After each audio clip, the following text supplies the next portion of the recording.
I went over, or did not go over, I'm sorry, was how to qualify a buyer, okay? So one of the steps in the process, you're going to talk about, you're going to build rapport with them first, right? That's the most important thing.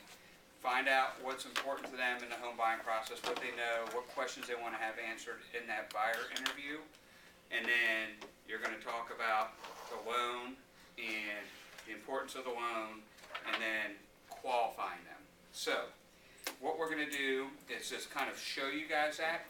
And the reason I say that you need to know how to qualify somebody is it shows you're an expert in the real estate business overall. You might not be expert in lending, but at least you know what you're talking about, and it builds trust in you from the client, okay?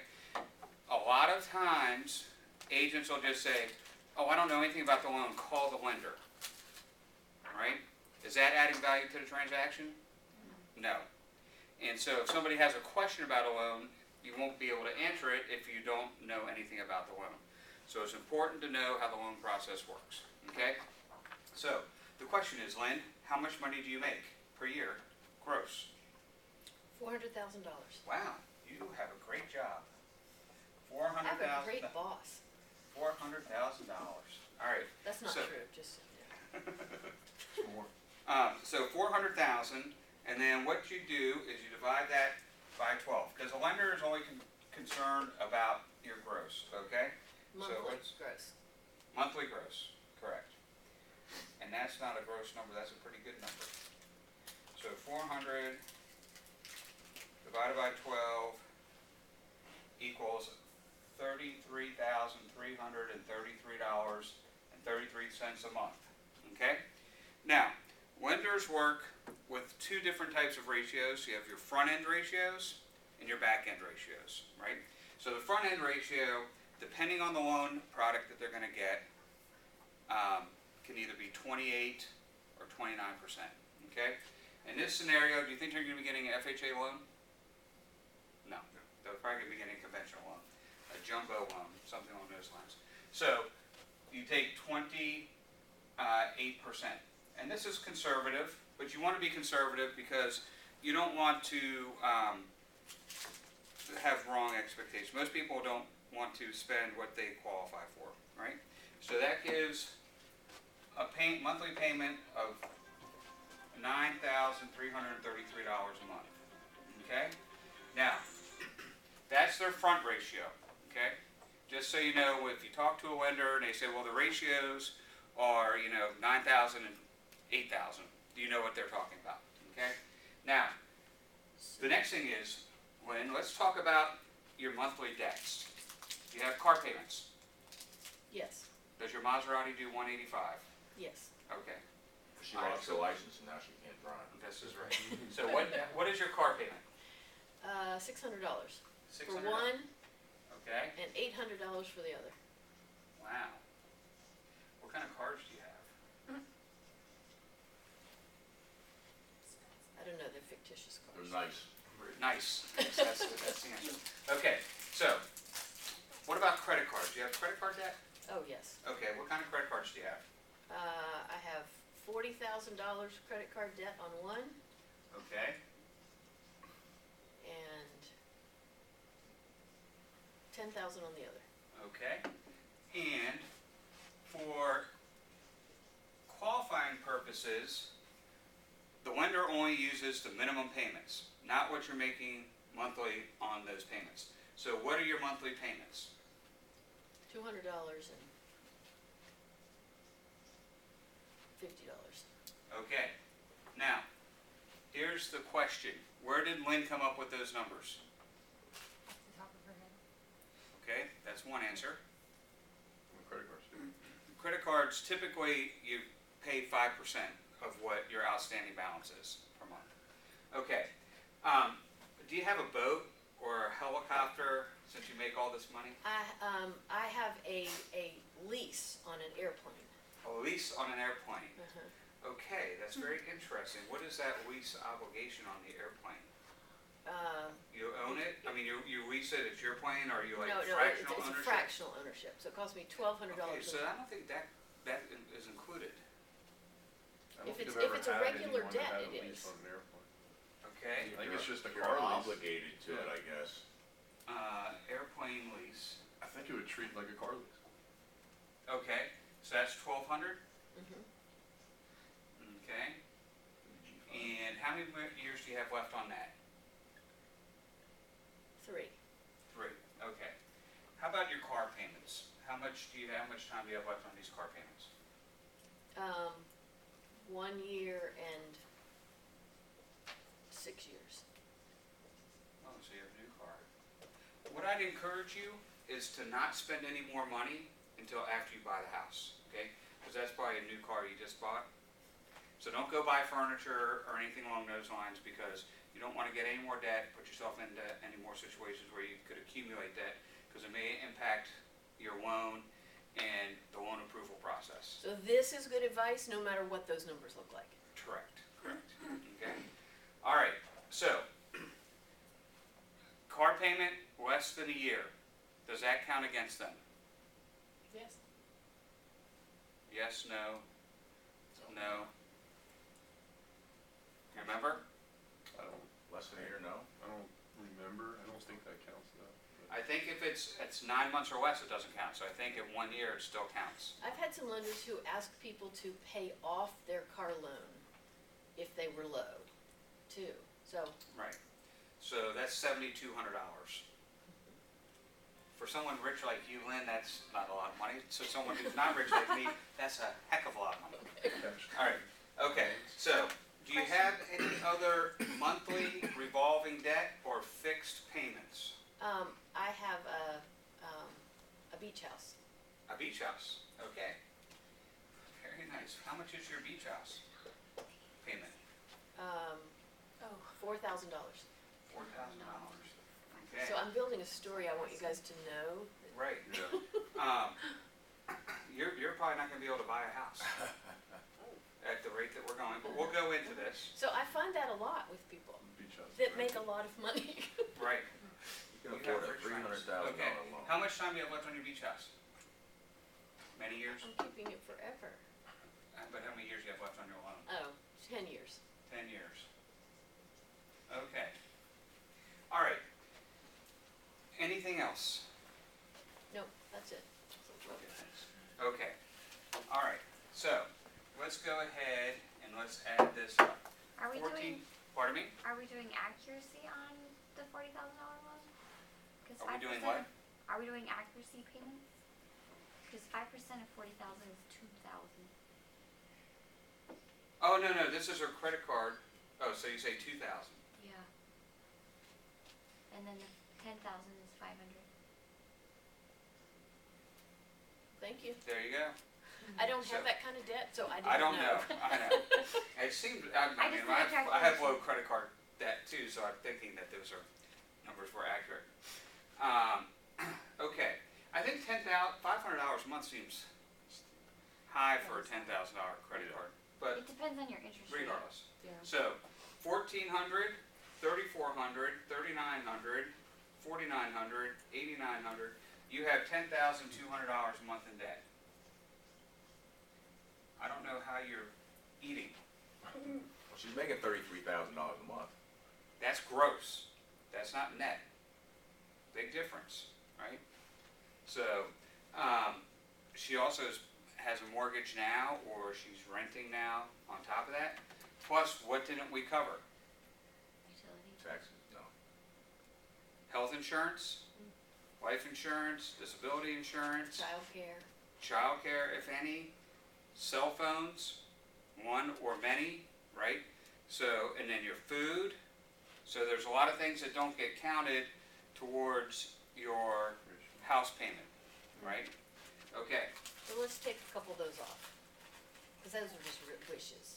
those are The- wishes. The airplane and the Wish you beach had- house were Pick the just beach house up. wishes.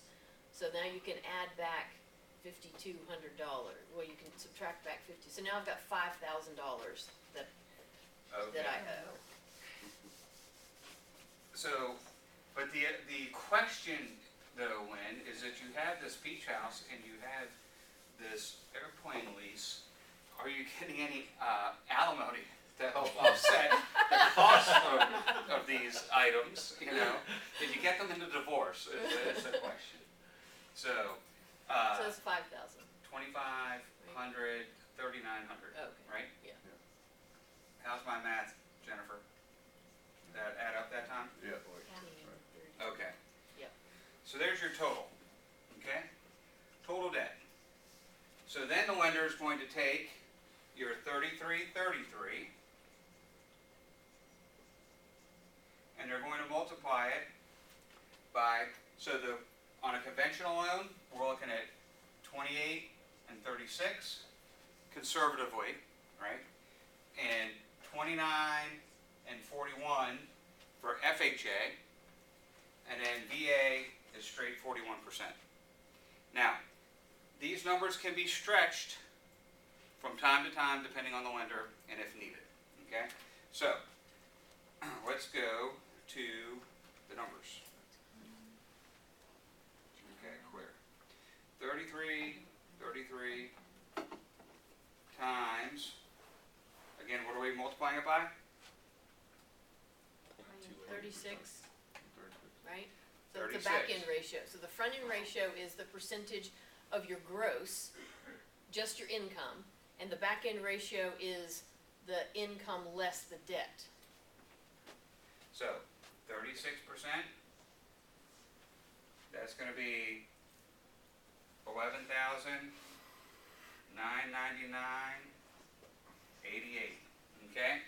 Then we subtract out your 3,900 in debt minus 3,900 is a payment of basically $8,100. Okay, so, Lynn, are you comfortable making a payment of $8,100 a month? Because the lender is going to take the lesser of the 28% or the 36% minus your debts, okay? So the next question is, are you comfortable with that payment? Well, with the healthcare costs and the childcare costs and no alimony, I think that I'd probably be more comfortable at $6,000. Okay, so that's a question you need to ask, right? Because they may not be comfortable with this, which obviously Lynn is not. At what point of time do you think most people want to push this limit? It's a very small amount of time. But it does happen, it typically happens in first-time home buyers. They want to get the maximum they can qualify for and try and push the numbers as much as possible, which isn't always a good thing. All right, so you have to keep that in mind, okay? So, now we have $8,100. We're going to work backwards to see what Lynn can qualify for, okay? So,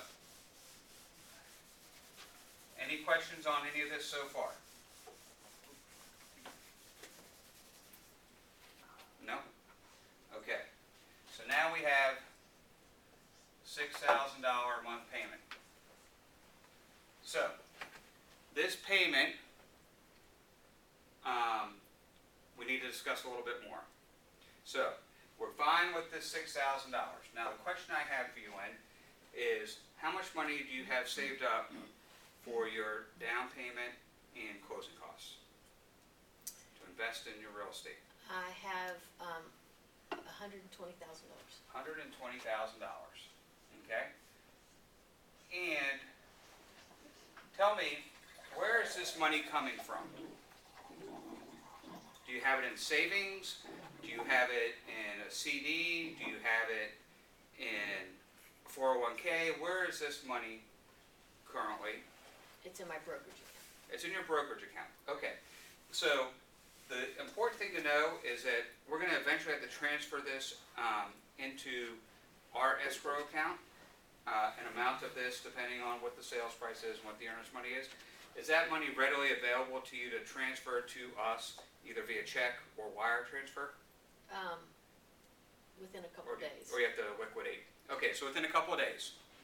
So the thing is, we're gonna have to know that when we write the contract, that the money's going to be received within 3 or 5 days after ratification of the contract, okay? So this is just, you're setting the expectation that we're gonna need this money once we write a contract, so we're gonna have to make that money available. So how much do you think I should have? Okay, so for the earnest money deposit, Uh-huh, well, it's gonna depend on the sales price. okay, It's going to also depend on how many other offers are on the property, and it's also gonna depend on how much money you're putting down on the house. okay, so I'm gonna make a note for myself as a buyer that I need to, transfer money To make into it my checking readily. account so that it's readily available. Or your broker can transfer it to us if it's readily available there in a money market, something along those lines. Okay, Okay? All right, so we know that she has money, and we know that she wants an expensive house. So, so this is going to be her PITI, principal, interest, taxes, insurance, and HOA if applicable. Okay? So, depending on where you want to buy, we may or may not run into an HOA. Scott, just to ask, so that when you calculated that $8,000 number, that was just PI, right? No, it's principal, interest, taxes, insurance, and HOA. Okay. The total number that, Okay. that she qualifies for. Okay. So she's well within the qualification limits, okay, of what she could get from a bank, assuming that her credit's good and her debts are what she said they were, and she has the assets that she says that she has. But we're taking her on her word because she was referred from Dave, and Dave's a credible source. Okay, so she's not wasting anybody's time. Okay, so this is PITI HOA. Okay? So, what we have to do is we have to back out the taxes, insurance, and HOA. So, Lynn, where are you looking to buy? I'd like to buy a townhouse in Old Town. Okay, so a townhouse in Old Town. So, do you want like a historic Old Town house, or do you want a new townhouse in Old Town? Newer. Newer. Okay, so the newer townhouses in Old Town are going to have a pretty big HOA number, right? So probably in the 125 to 175 a month. Do you know for sure? Yeah, like 900. 900 for the HOA? Well, if it's a condo, it cut. Okay, but you said townhouse. Oh, yeah, okay. Well, So all right, yeah, okay, let's say 300. 300. Okay, that's a pretty big HOA number. All right, so taxes would be probably the biggest number. So 600, you're probably at 750. So 750, you're probably going to be paying $12,000 a year in taxes, approximately. So for the tax number, we're going to take out $1,000, and then purchase price is probably going to be in the $700 to $800 range. So insurance is going to be probably about $120 a month. Okay? Now, the question is, where do you get these numbers? Comps? Records. Comps? Property records, comps, right? When you preview houses, you look and see what the HOA is. Okay, so you get an idea. The insurance number, in your professional services group, you should have insurance agents, right? So you should talk to insurance agents about property insurance, casualty insurance, what approximate numbers go for based upon certain sales prices, so that you can talk to people about this number, okay? This number may be actually a little bit higher depending on what kind of coverage they want to have, but generally that's going to be the right number. Okay, so now we're going to take out, what's that, 1420? So that's 0, 8, 5, 45? 4, yeah. 4580 is what their principal and interest is. Okay? So, now we're going to have to figure out, the next question is, how long are you going to be staying in the house? 10 years. 10 years. Okay. The reason I ask that is, why do you guys think? type of loan. Whether to pay points up front or buy down the interest rate. Points and buy down interest rate. Hybrid loan. A hybrid loan, okay, it's kind of a hybrid loan, but, if someone's gonna be in the house 10 years, then I would typically say you wanna go for a 30-year fixed, okay? Or they may wanna go for a 15-year fixed, okay? So you have to ask them what their financial goals are, you know, do you want a 30-year fixed or a 15-year fixed? If a 15-year fixed, the payment's gonna be higher, so therefore they qualify for less versus 30-year over. So if she's gonna be in the house 3 to 5 years, then you might wanna talk about a 10-1 arm or a 7-1 arm to see if you could get lower payments to get more qualification, okay? So the lower interest rate, the higher loan amount. Everybody follow that? Less time, higher payment, lower loan amount. So, and for a strategy for a conversation like this, I think I would start with a 30-year fixed and say, let's look at, once you drill down into what kind of price range that is, then you look at the comps, you look at the things that are available on the market and see, is this kind of what you were envisioning? And if it's not, then, you know, go to a loan product that has a lower interest rate that you can get a higher buying power, right? So so they can see the strategies there. Right. Okay. So, all right. Here, let's pass these out.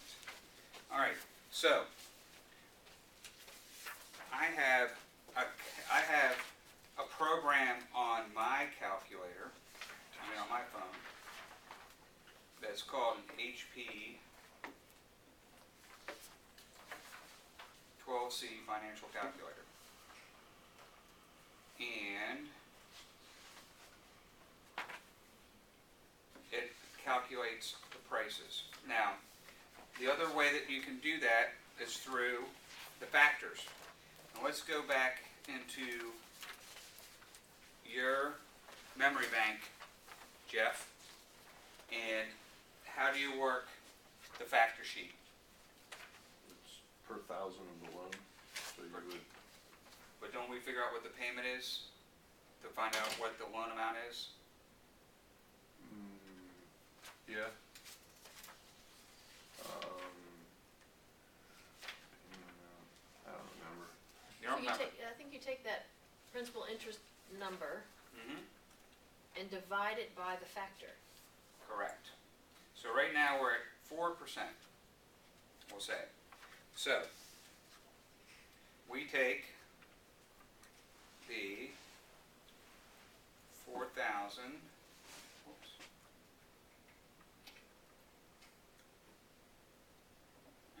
Alright, where's mine? So, we take, well, let's do equals, clear. So, 4,580 divided by 4.77 is 960,000. That seems high. Mm-hmm. You divide it by .0477?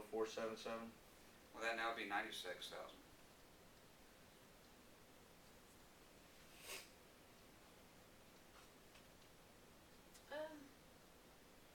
Well, at a 4% interest rate, that's probably about right. 960, For a 30-year? please. Okay. 960, What, so did you do it by 4.77? 4.77. Okay. Yeah. Which is actually gonna get you a more likely townhouse in Old Town than 750. 9,000. Okay, this is backwards. So, for example, at the $100,000 one for 30 years, your payment would be $665. You want me to print out another version of it? Hmm? You want me to print out another version of it? No. I just want to get to my.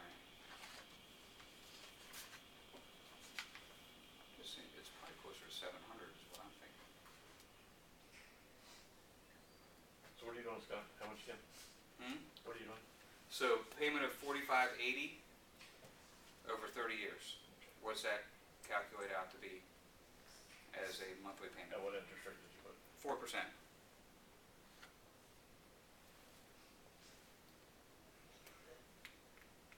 We bought our house for 660, and we have 4.5% interest, and our payment's only $3,700.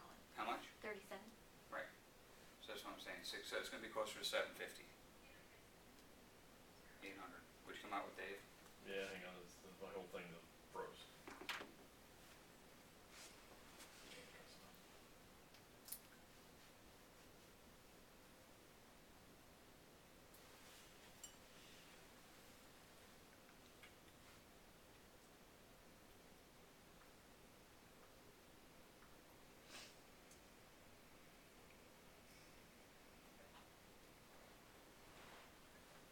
Yeah, 959 is 332. 959. Yeah. Okay. So it's a $960,000 loan amount. Okay. So, and just as a side note too, there's all kinds of little real estate calcs and apps on there where you can put in, really easy, 100,000 loan, 30-year term, and then just hit payment. Okay. And so, So the other way was, the way that Lynn said to do it, is you take that factor, 4.7, so you take the payment divided by the factor to come out with the loan amount. Okay? So we're gonna be looking for $960,000 houses Plus as a my down loan payment. amount, Yeah. plus the 120, okay? So, what does this tell you? 120 and 960. I can put a little Looks bit like- more than 10% It down. looks like Lynn can put down 10%. Okay? So, because 10% is gonna be $96,000, right? So 96,000 approximately is what we're looking at here. 96 to $100,000 down. So we're gonna be looking at about $1,050,000. Whoops. $1,050,000 sales price. Okay? $1 million range. Okay? Any questions on that? Yes, You said that was based on conventional? based on conventional. And how do we know that? By the ratios. Okay, so the loan amount though is beyond that? So that's called jumbo, Okay. super jumbo, right? So, in this scenario, what you're gonna wanna do is you're gonna want to have Lynn speak with a lender before you go out and look at houses, okay? Because she only has 10% down, there's a possibility of having mortgage insurance, right? Because the loan to value is less than 80%, or greater than 80%, all right? So, she's possibility of doing mortgage insurance. The other thing that there's a possibility would be for her to do a 90-10-10. And with this, tells you that the loan amount may come down lower because she's going to have two payments. So could be an 80-10-10. So she's putting down 10%, getting a second loan for 10%, and financing 80% to avoid mortgage insurance. Or if she did the 90-10, she's going to have one more payment over here, which would be mortgage insurance monthly, which would run out in about 7 to 8 years. Or it could be paid up front, which would come out of her $120,000 here. So the lender's going to talk to her and see which way is best for her. But at least you have conversations with her now to say, hey Lynn, we have a couple options. One is with mortgage insurance and one is without. And we'll see what the payments are like on each of these to see which way you want to go so we know how to construct your offer when that time comes. Okay? And the lender will run the numbers and show you which is best for you, because how is mortgage insurance calculated? I don't know. Very good question, very good answer. The way it's calculated depends on how much money she's putting down, how much money she'll have in reserves, what her credit score is. So all these things come into play when you're trying to determine how much mortgage insurance is going to be.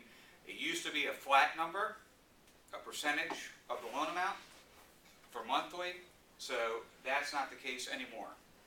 So that's why it's important for Lynn to now be turned over to the lender to talk about her options and which way is the best way to go.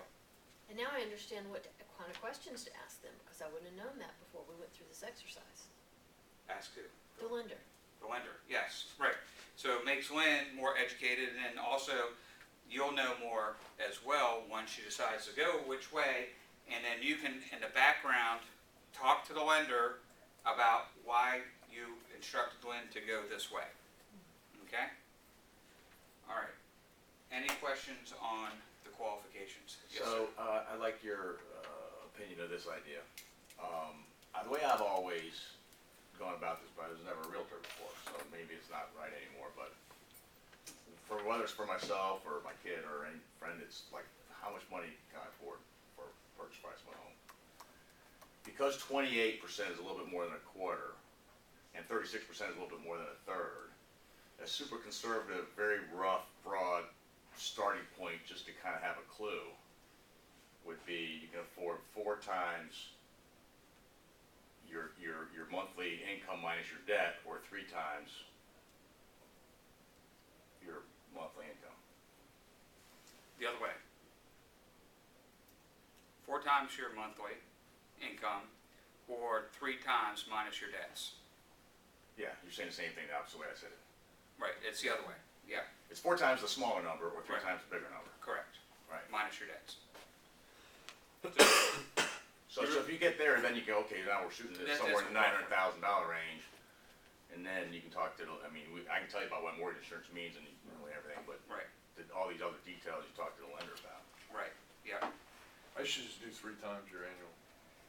You would do 3 times Roughly. your annual. Yeah, I say, how much do you and your wife make, or whatever, Mhm. whatever your co-borrower is, they go, we make 300, I go, alright, you're looking maybe about 900 grand Right, purchase. right, Again, rough, I mean, like Right. you said, there's lenders and there's circumstances that, but just to Right. kinda give a ballpark. I think, I don't know, but I would imagine there's a big variable on how much debt people have. Some people have very little, Correct. some people have a Yeah. huge amount. right. That's why Some it's people are just a ballpark. co-signers on their kids' houses, some people are co-signers on their kids' student loans. So there's definitely that comes into play, and those can be big numbers, as we all know. So if you did the 2 calculations and then take the lower of the 2, then you're golden. Right, yeah. But versus saying, okay, it's about 3 times your debt, if you go through this exercise, have you built more credibility than saying, oh, it's about 3 times? Which way builds more credibility in you knowing the real estate business? This way. It takes 10 to 15 minutes to do, but they're going to be, okay, well, he knows what he's talking about, whether you're new or experienced in the business, okay?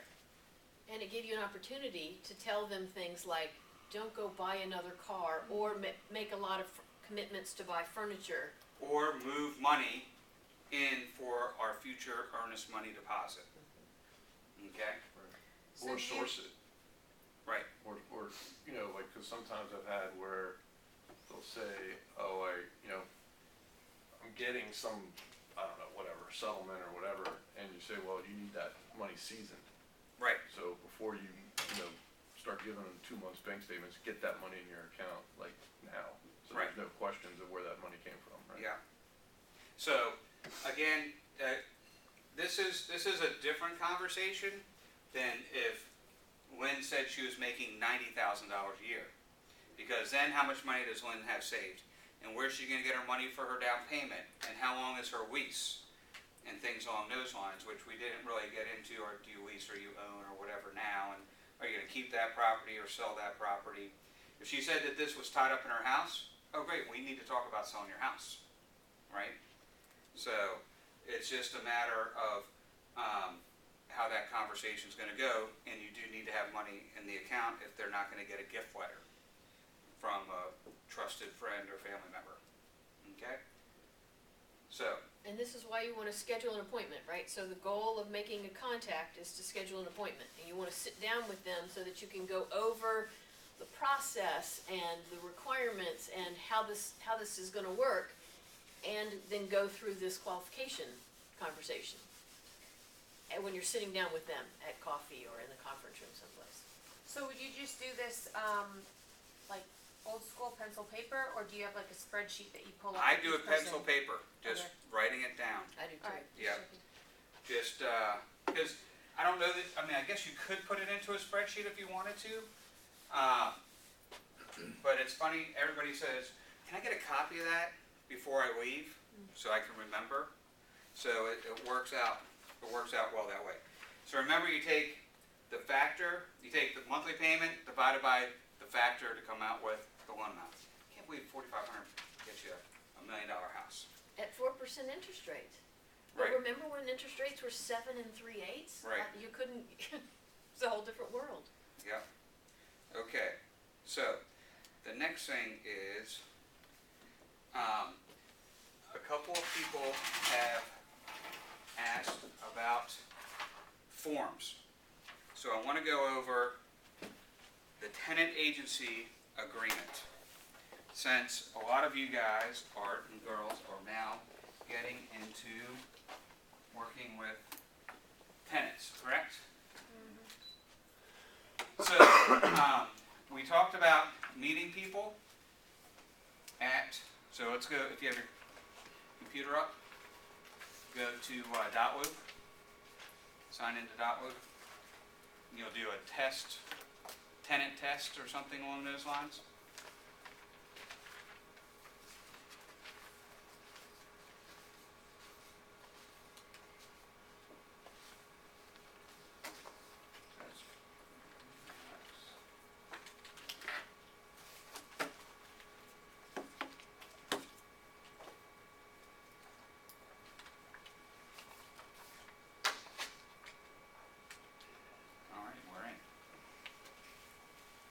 Okay.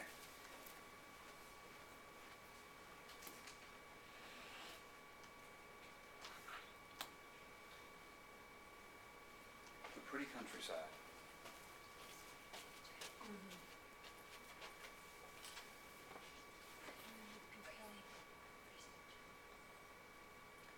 Can we, lower the air, Well, get warmer? are you really hot?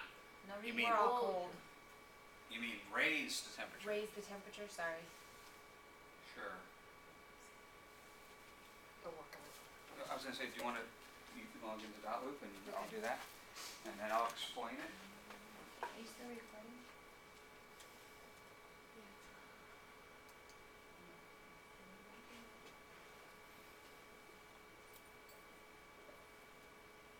72 warm enough, ladies. Thank you. Are you still on? And Princess Al. And that is recorded. That's why I didn't say anything. Keep my mouth to myself. I don't know what this is. Wow. That's somebody's computer.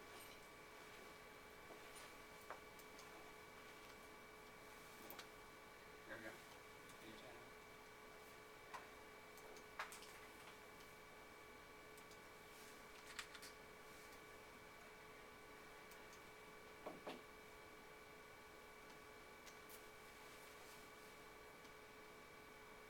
I know what to do next time, just have the computer go and have the bulb off, and we turn the bulb on, and boom, we're there.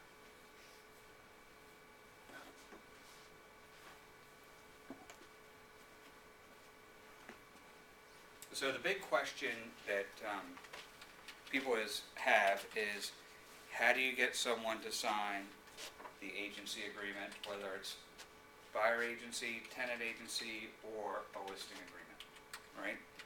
And the best way is to have the conversation in advance, the buyer agency, buyer interview, like Al and I did. It's up on Remax Mastermind group, if you want to go and watch that. Or meeting someone at Starbucks or Panera or someplace like that prior to showing them the rental property. properties, okay? And you're going to explain the process. So, on the rentals, you're gonna sit down with them, and we did the scam video last week, right? There's a lot of scams out there in real estate. People put stuff up on Craigslist and advertise people's properties to have them send them deposits, to send them keys, so that they steal people's money, right, is one thing. The other thing is, people right now, for some reason or another, are repurposing listings that rented 6, 8, 10 months ago, for whatever reason, that are no longer available.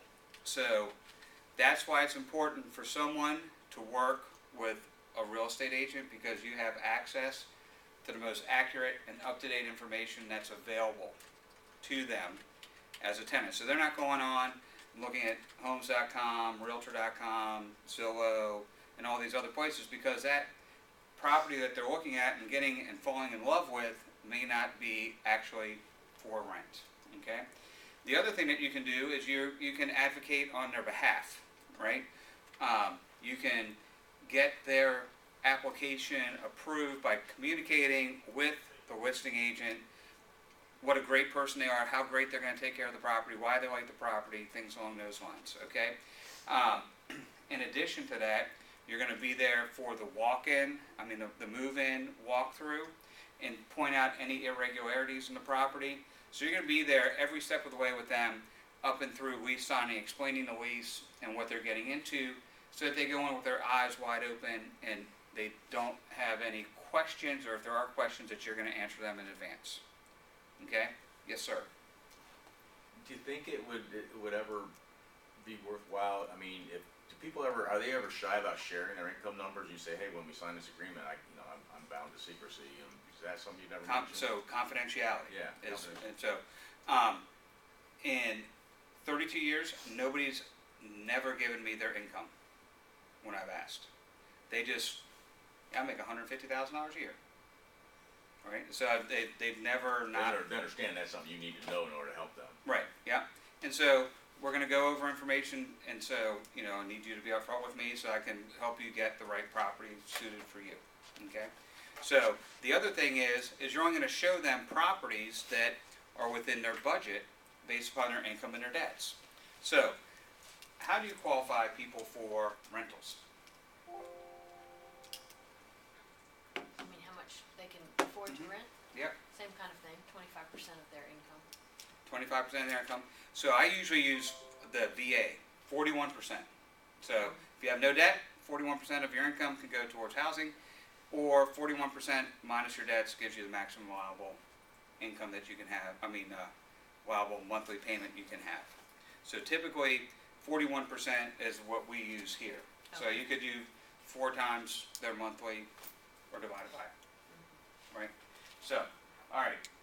So once you go through these things and you tell people and you're asking them how many bedrooms, how many baths, once you're in the Starbucks or Panera or in the office meeting with these people before you take them out to show them rental properties, if they're not willing to sign the agreement as a general agreement signing, try and get them to do it for the specific property that you're going to show them. And just explain to them that you may have seen other properties with other agents and they didn't have you sign anything. They're breaking the law. And do you want to work with an agent who breaks the law, or do you want to work with an honest, ethical, professional agent who's going to look out for your best interests? Regardless, I need you to sign this one exclusive thing. We can make it for one day. If you rent this property this day, then I get compensated. Make sense? At least you're trying to get them to sign something in paper. If they're just downright stubborn and not going to do it, you could represent the landlord in that instance to show them just one property and then don't work with them again. If they're not willing to commit to you, they're not going to use you. They're going to be calling Andrea, Jeff, Kevin, Chris. They're going to be calling every agent all over the board until they get something. So you want to try and get them committed to working with you. Right? Okay. So let's go to the tenant representation agreement. Where are we finding this in here now? The tenant agency. So you'll go to NVAR forms. You're in dot loop? I'm in dot loop. Okay, so do you pick up, so I've created a loop. This is a loop. I haven't created a loop. So Okay. so I said test tenant or tenant test loop or something along those lines. Just something that, you know, to go back to when you have your next tenant agreement. Okay. So basically what we're gonna do is we're gonna go over what you need to have filled out in the blanks as a general understanding, okay? So, So when you guys all came on, did anybody sit down with you yet and talk about how do you create loops and how do you get started in dot loop, or do we need to do that? Well, I was gonna sit down with Carrie and do that. correct. They sit down with the office coordinator and do that. Okay. Schedule an appointment with them, with Okay. them. So we don't need to go over the, how do you get to, you just wanna go to the buyer agreement? We're gonna go to the tenant agreement, tenant agreement. Is that what you wanna do? Tenant agreement, yes, okay. So we're gonna go to NVAR, forms, down lower. Northern Virginia Associate, yep, right there. And then you just search, you just do tenant, boom, and there it comes up. we're gonna copy that into our loop. So I go to view loop, View loop, I just created the test tenant loop and that's all I did. Yeah, so you can go to view loop and then, Okay, now I'm in test tenant, yeah. And then you go to templates, okay. and then you go down to NVA, Northern Virginia Association of Realtors. So this bar brings you down. Where, I haven't gotten there yet? No, Cause I see NBAR, that's purchaser, NBAR, Northern Virginia. non-member documents, did I go too far? Is it called exclusive right to lease listing? NBAR list, NBAR purchase. exclusive right to represent tenant. This slower. So just type in tenant. If you're, are you in the templates for NVAR? So just type in tenant Right there. to search for. And then in your search, you type in tenant. And then that'll come up, Thanks. and then you say, you click on it, and then it's copy. Oh, wait a minute, it said, Your NERDS number. So continue. I need my NERDS number, Mm-hmm. right, where it says tenant? Yes. Got that somewhere, 846, something. yeah, I got it somewhere. Right to represent? Yes. Right to, exclusive right to represent tenant agreement. Has everybody signed into dot loop up to this point? Okay. I don't remember. I took the class. Okay.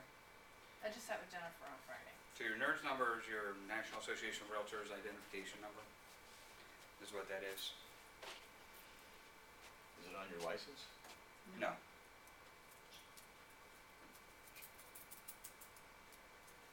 So you just Did wanna you go sign to into The Bright very, MLS? very first, John? What's that? I did sign into Bright, but I Go to probably- Bright, your number's underneath your name, your nerd, your, Yeah. You know what I mean? So do you wanna autofill or do you wanna just Copy go to that, this yeah, form see and that say? ID number? Let's go ID to that. number, that's my NERDS number? Yeah, copy that and then, paste it into the,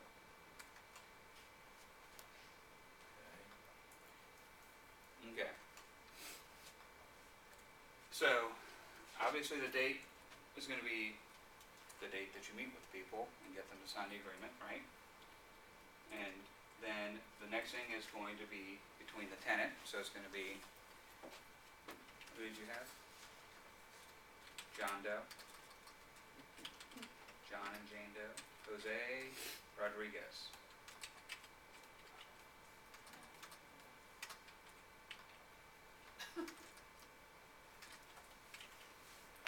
Sure. Yeah, whatever. That's fine. It's a test. And then the broker, of course, is Remax Gateway. Okay? So everyone understands that the client is Remax Gateway's client. And then we authorize you to work with that client. Did you get it? I can't get in. Okay. Why don't you meet with Wendy after this? Because Wendy is our dot loop lady. Extraordinary. So, next we have the tenant's mailing address. So 123 Main Street, Anytown, USA, 456-789, right? So whatever their address is, And we need that because? because in case we need to sue them. So there are legal notices in an agency agreement, just like there's legal notices in a contract, and you have to say where the parties can find each other. Correct. So, usually people only have cell phones now, but you need their email address, number one, so that you can send this form to them to sign electronically.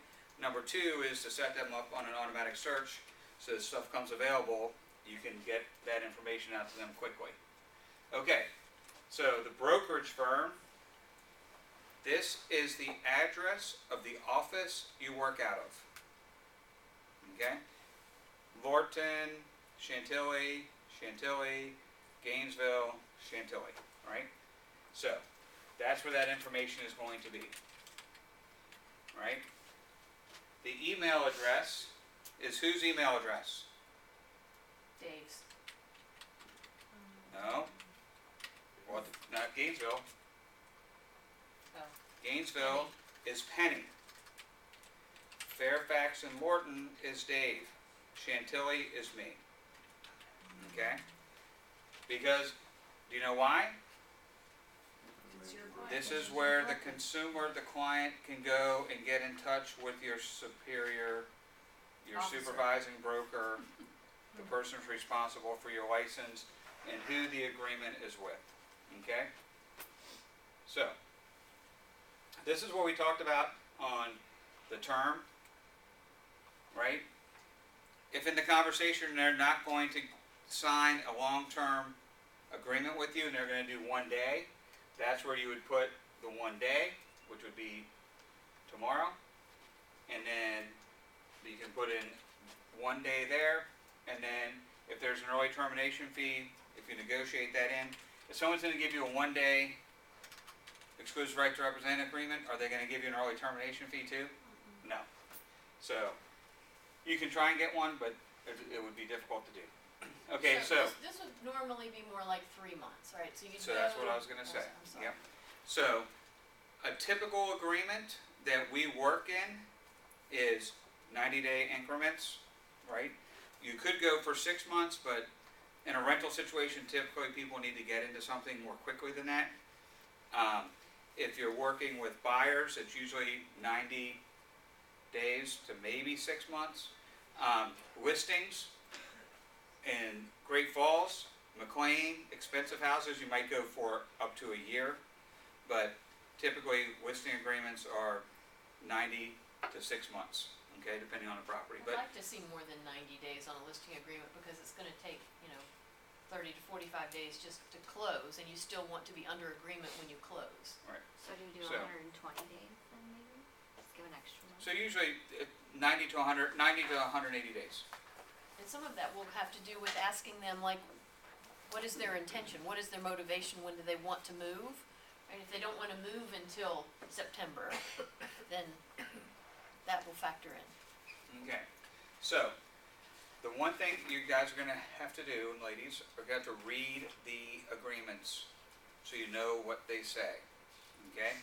But basically, the reason that they're going to hire you is that you're going to find them a property that's in their price range.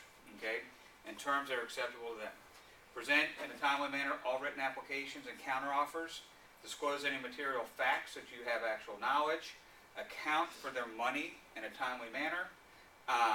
And then, unless otherwise provided by law, they consent in writing to release of this information, and then the broker shall keep everything confidential. So, in the lease, it says that the loan application, the rental application can't be given to the landlord.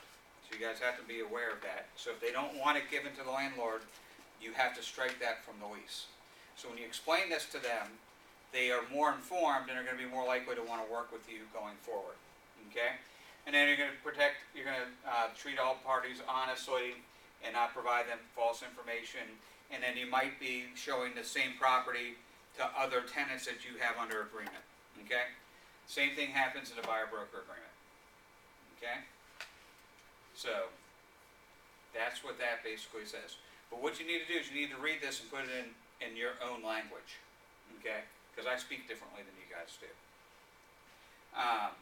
And then the tenant's duties are gonna be exclusively to work with you during the term of the agreement, pay directly or indirectly the compensation set forth below. So that's what we talked about earlier, Andrea. And then comply with reasonable requests of the broker to supply pertinent financial and personal data needed to fulfill the terms of the agreement. What would that be? The financial and pertinent personal data.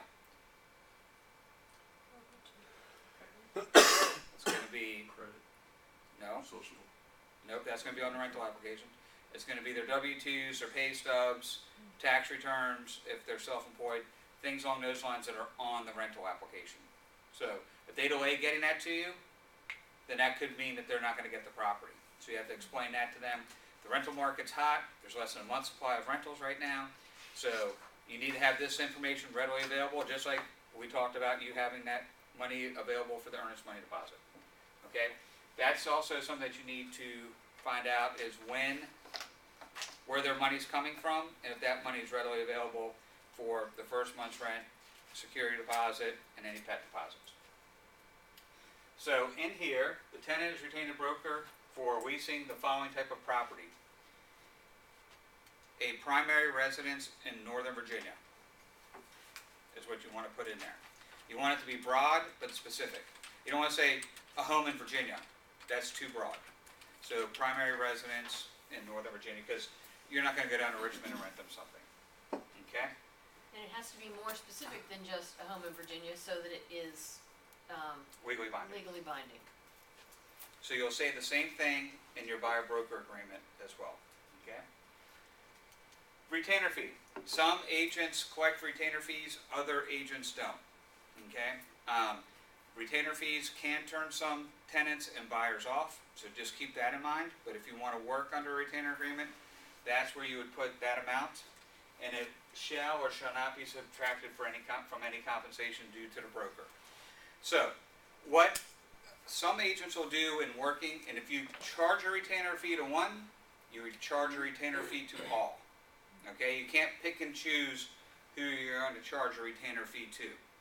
But what some agents will do, I was going to say 100, you said 50, but they might charge a $100 retainer fee to cover their time and gas for one day of going out and showing 2 or 3 rental properties, right? And then they say it won't be subtracted from that, so they get a $100 check right there made out to Remax Gateway. Okay? So, any questions on retainer fees? I'd say 95% people don't charge retainer fees. I've seen some gateway agents that I was very impressed with how they did that. Yes. And I wish I did that. But do you know how many people that person loses? No, but then it becomes a business decision that Right. unless someone's serious and they're urgent to buy something that they don't want to be showing them. Right. The reason that you have to charge it to everybody is for fair housing, Fair housing. right? So you can't treat some person differently than somebody else, but this can become a business decision as to who you're gonna help. It becomes self-filtering. Right. Okay? So the payment, the tenant shall pay compensation in the amount of. Now, typically, in MLS, you'd have to look and do your research on your own.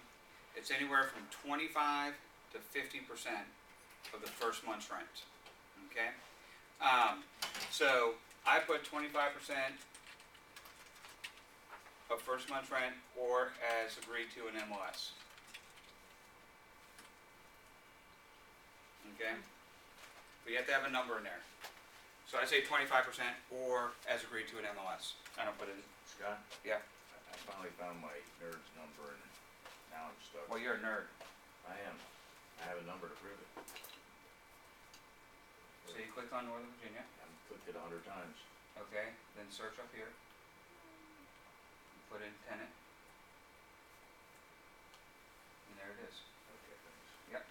Then you click on that and then you Copy? click copy. Yeah. Okay. So, if the tenant enters into a lease for real property during the term of this agreement, which was 90 days, right? Then this compensation is due to you. In most cases, the landlord pays the broker's fees, but in the event the landlord does not pay any or all the amount due, tenant hereby agrees to pay any and all remaining broker's fees to the tenant's broker, okay? So this sentence kind of covers the or MLS part. Correct. And then broker may retain any additional compensation offered by the landlord or landlord's representative, even if it causes the compensation to exceed the fees specified above. So some people will pay a 50% bonus. So if the property's been on the market a long time, or the property's challenged, for any reason, they have pet odors, or backs to a highway, or something like that, they may try and get people to rent it by offering more compensation. So it's 25% of 1 month's rent or as agreed at MLS, okay? And then the broker's fee should also be paid and due and payable if within however many days you want to put in there. Most agents will put in 30 days. So I show you a property, Jeff, and you say you're not interested, and then you go and you hire Dave to show you that same property, and you don't have an agreement with him and you have an agreement with me, you could owe me compensation of 25%, okay? So it's to protect yourself from people going out and using another agent to show them the same property, okay? Or going to the listing agent. Or going to the listing agent, yep, okay? So, if having entered into a lease for real property under its term of agreement, tenant defaults under the term of the lease. So, you could, if you default, the tenant defaults, you could still owe the money. And then, in addition to the broker's fee, an additional blank would be collected from tenant the time tenant takes possession of the property. So that's going to be a transaction fee that you charge the tenant for whatever reason. I haven't seen anybody charge that. We don't charge that, but if you wanted to charge $100 or whatever you want to do, you have to do what? To everybody. To everybody.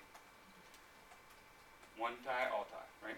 So, relocation program, tenants typically aren't working under relocation programs, but if they are, Jeannie Donahue in the Chantilly office, she works with a relocation company, and she gets paid a flat fee by the relocation company plus the compensation offered in MLS.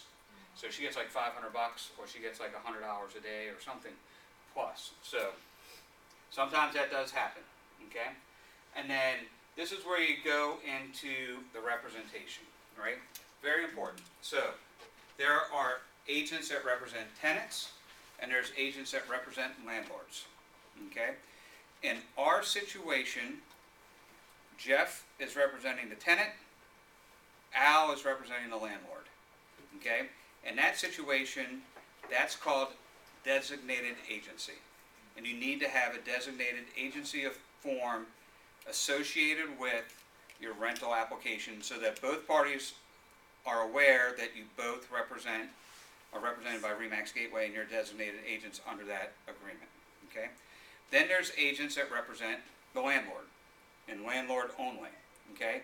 So if, and this is very important because it came up last week for the 100th time, Al gets a call on his listing, he goes out and he shows it, Al can get all the compensation and just represent the landlord. The tenant would be an unrepresented tenant, okay? Al is not allowed to do dual agency, as are any of you, unless you come to me and ask for permission and we'll talk about it. But it's okay for Al to represent the landlord and still receive both sides of the compensation. You don't have to represent the tenant and the landlord to get full compensation from the landlord. Does everybody understand? So, in here, what you're going to say is that the tenant agrees to designated agency, but does not agree to dual agency. Okay? And so that's basically, you don't want me representing somebody I don't know, right? So that's why we're doing this. Okay? And I don't have a relationship with. So it's a company policy. RE/MAX Gateway does not do dual agency unless there's an extreme situation and Scott wants to be part of the decision process for that. Right. Okay? So, and when you go out and you show a listing of your own, you have to disclose to people that you represent the landlord. Okay? And as you say, was there a form, oh, sorry, writing down. It's called a designated agency. No, but if the tenant is unrepresented. Yes, there's an unrepresented unrepresented tenant form in .wood. okay? We comply with fair housing. We had fair housing training right here 2 weeks ago. And what's the designation that Jennifer uses?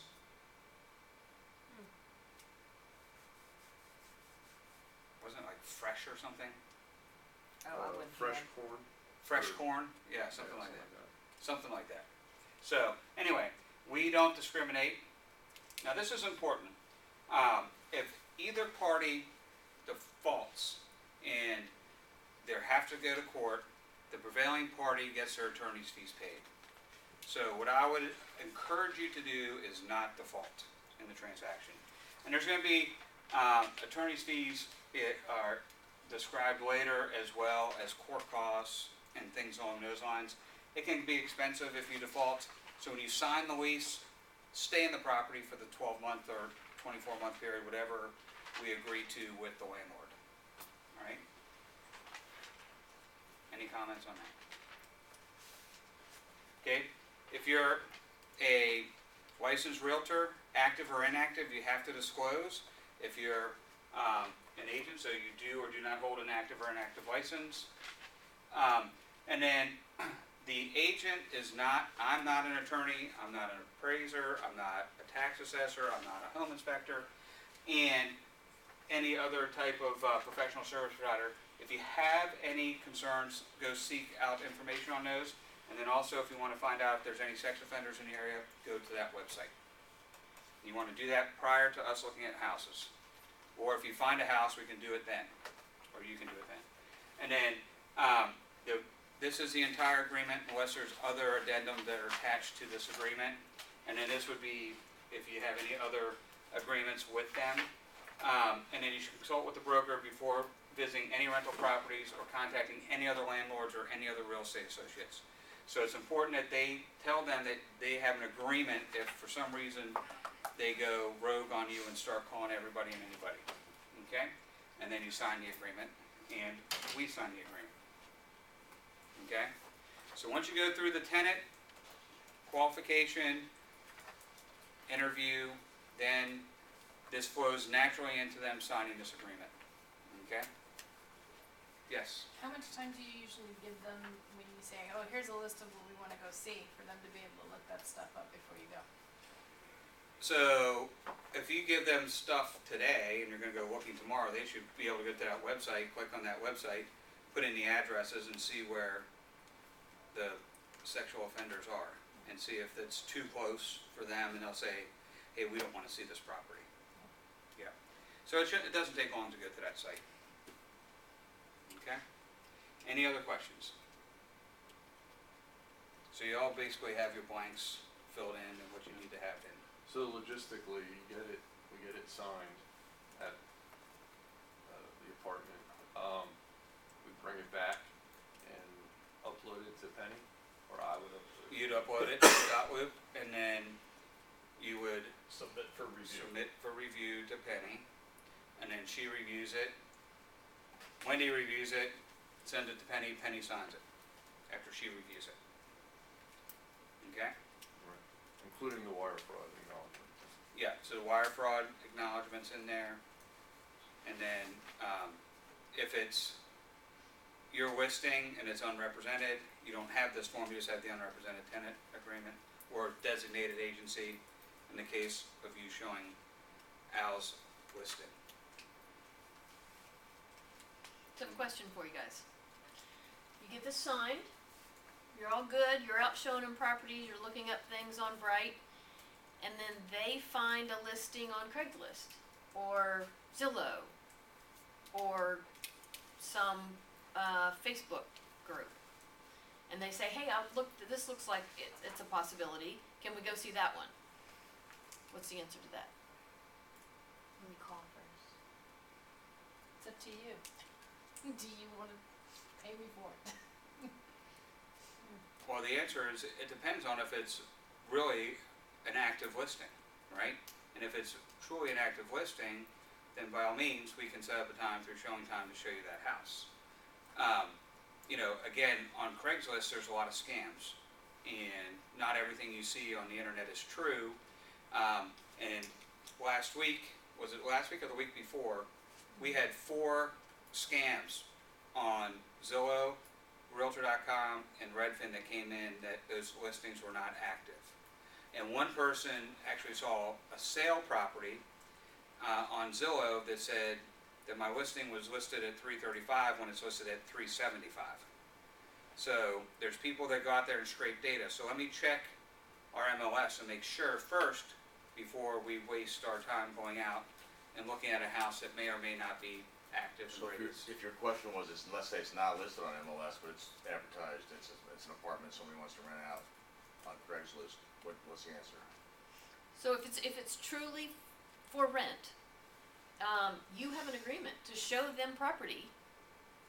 You're required to show them anything, right? So that means though that also what Chris said was that they need to understand, That they're paying the 25%. right, that there's no blanket agreement out there that the landlord's gonna cover that. So let's make a couple telephone calls. Yeah. Let me see if it's available, and if so, then we'll need to figure out how we're gonna handle it. Okay. But I'm happy to show you, you're actually required to show them things, not just on the MLS, but anywhere else out there. If you drive by and there's a sign in somebody's yard in a neighborhood they wanna see, you should knock on the door. So what's another way, besides what Kevin said, to get compensated?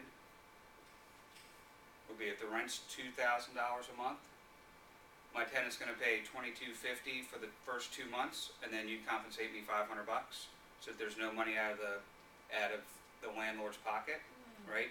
We could do $2,100 a month for the first 5 months to get compensated by the landlord in advance, okay? And then, the other thing in that scenario is if it's a for rent by owner and it is an actual landlord, the first month's rent gets made out to us, and then we take our fee from it and give the landlord the balance back, okay? So there's some other ways that you could get compensated, in regards to somebody not wanting to pay a commission to you as an agent, or the broker as an agent. Yes, Jeff? Quick question, so in our particular situation, it's a designated representation, an additional disclosure is required. At when is that additional disclosure required, at time of application? Okay, so if we don't go to application, cause we're. You're negotiating verbally, which is not legal in Virginia, it's not legally binding on either party in Virginia, Okay, it's not in writing, but but once we go to if he comes to a senses and agrees, then, we could, It's not being. we would submit the application along with the additional paperwork, Correct. which would be the, designated designated agent, representation. yes, Okay. yeah. Cool. Any rebuttals, Al? Or no, you're just gonna It's take not it? me. My offer It's not me. expired, by the way, so I don't know. We'll talk after this. Alright. Okay. Anything else? And then so one of the things I try to do in Dotloop, maybe I just need training, is create, separate templates for, each, however I do my document. So, like, I know there's all these features in Dotloop where it would like self-populate. I couldn't get that. Autofill. Okay, yeah, that didn't work, but, If you go how back do we set up like folders for every property? Is it a new loop? So it's a new loop, Okay. each property. Yeah, Unless you do so initially what you'll do is you'll have, David Werfel, and you're gonna have the agency agreement signed. And then when David finds a property, then you're gonna rename the loop to 123 Main Street. And then that'll have designated agency, Got it. rental application, the lease, and the agency agreement. So then down the road, hopefully you have 1,000 loops and all your documents are stored electronically. Typically by address is what people Okay, do. but in the loop, that's how we're Yeah. document management. Okay. Yes, yeah.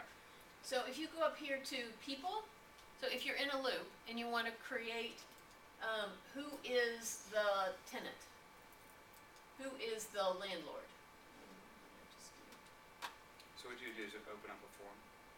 Okay, so I guess you need to go down here. Okay, here's Yeah. people for this loop, right?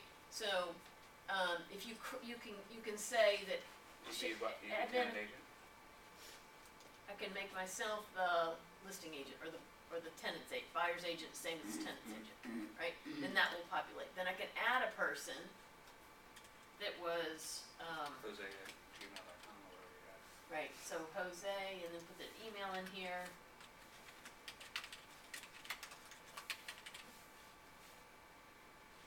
And then they would be tenant, the role.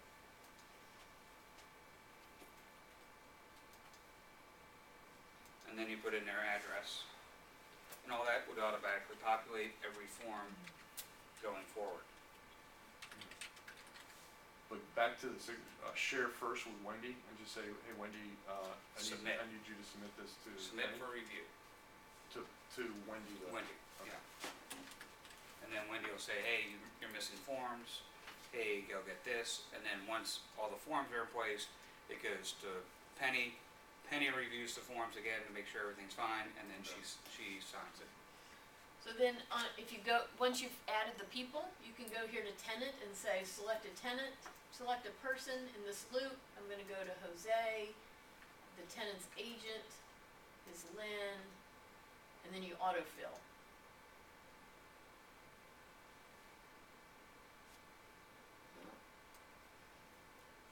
He's signing everything. Yeah. Didn't put his name So- in there. Typically, just for future efforts, you wanna put the person's name in first and then open the form. You open the form first Yeah. and then added somebody to autofill. So you kinda have to, you put in everybody's contact information first, then open the form and then click autofill. Cause that's happened to me before. Yeah. Okay? So your office coordinators are awesome at this. They do it all the time. Set up an appointment with them. Or Wendy. Wendy's awesome at it too. Okay? Anything else? Alright, go rent and sell something.